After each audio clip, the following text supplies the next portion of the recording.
Иә, мына оңай болғасын енді түсіре алатын сияқтымын енді.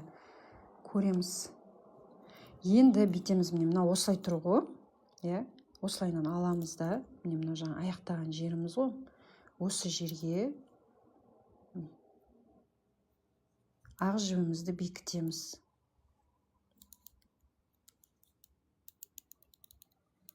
Бір петля көтереміз де, енді жаңағы рачи шаппен кері тоқимыз. Бұлай.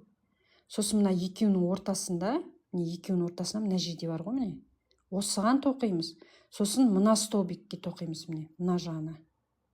Осы екі жерге тоқимыз, міне.